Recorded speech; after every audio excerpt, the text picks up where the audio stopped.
എല്ലാ പ്രിയ വിദ്യാർത്ഥികൾക്കും പരിപാടിയിലേക്ക് സ്വാഗതം. കാലിക്കറ്റ് യൂണിവേഴ്സിറ്റി അങ്ങനെ എച്ച് ഡി ഇ വിദ്യാർത്ഥികളുടെ ഫോർത്ത് സെമിസ്റ്റർ എക്സാം റിസൾട്ട് എന്ന് വരുമെന്ന് ചോദിച്ചിരുന്നെങ്കിൽ ഇപ്പോൾ ഇതാ കുറച്ച് റിസൾട്ടുകൾ വന്നിട്ടുണ്ട്. വിശദമായ അപ്ഡേറ്റിലേക്ക് തന്നെ കിടക്കാം. ആദ്യമായി ടീച്ചറിൽ കാണുന്ന വിദ്യാർത്ഥിനികൾ തീർച്ചയായും അടിക്കേണ്ട, മറക്കണ്ട, സബ്സ്ക്രൈബ് ചെയ്ത് കൂടെ പറയാൻ പ്രത്യേകം ശ്രദ്ധിക്കാം. സബ്സ്ക്രൈബ് ചെയ്തതിനൊപ്പം നോട്ടിഫിക്കേഷൻ ബില്ലുകൾ ഓൾ ഓപ്ഷൻ എനേബിൾ ചെയ്യുക. ചാനൽ വീഡിയോസ് നിങ്ങൾക്ക് ഉപകാരപ്രദമാകുന്നുണ്ടെങ്കിൽ തീർച്ചയായും ഒന്ന് ലൈക്കും കൂടി ചെയ്യുക. അതുപോലെ നിങ്ങളുടെ സുഹൃത്തുക്കളിലേക്ക് ഷെയർ ചെയ്ത് കൊടുക്കാനും കൂടി പ്രത്യേകം ശ്രദ്ധിക്കാം. അതുപോലെ നമ്മുടെ ചാനൽ വാട്സപ്പ് ചാനൽ ജോയിൻ ചെയ്യാനുള്ള ലിങ്ക് നിങ്ങൾക്ക് വീഡിയോ താഴെ ഡിസ്ക്രിപ്ഷൻ ബോക്സിൽ നൽകുന്നതായിരിക്കും. അപ്പോൾ നമുക്ക് നേരെ വളരെ പ്രധാനം അറിയിക്കുന്ന വാർത്തയിലേക്ക് തന്നെ കിടക്കാം.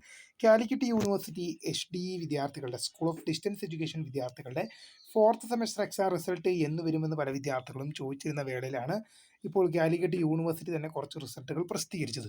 B A Afzal Ulama, BSc mathematics, regular supplementary improvement, examination April 2025, 2019 admission onwards വിദ്യാർത്ഥികളുടെ റിസൾട്ട് നിങ്ങൾക്ക് യൂണിവേഴ്സിറ്റി സൈറ്റിൽ ലഭ്യമാണ്. Fourth semester HDE, CBCSS, B A Afzal Ulama, BSc mathematics, regular supplementary improvement, examination April 2025, 2019 admission onwards വിദ്യാർത്ഥികളുടെ റിസൾട്ടുകൾ വിദ്യാർത്ഥികൾക്ക് ഇപ്പോൾ യൂണിവേഴ്സിറ്റി സൈറ്റിൽ ലഭ്യമാണ്. ഇന്നാണ് റിസൾട്ട് പബ്ലിഷ് ചെയ്തത്. യൂണിവേഴ്സിറ്റി സൈറ്റിൽ നിങ്ങൾക്ക് റിസൾട്ട് ചെക്ക് ചെയ്യാനും ബാക്കിയുള്ള കാര്യങ്ങളുമായി മുന്നോട്ട് പോകാനും സാധിക്കും. ബാക്കിയുള്ള റിസൾട്ടുകൾ വരും മണിക്കൂറുകളിലും വരും ദിവസങ്ങളുമായിട്ട് പ്രതീക്ഷിക്കുക. അപ്പോൾ പുതിയ കാണുന്നവരുമായി founder of screen photo career guidance. Thanks for watching. By.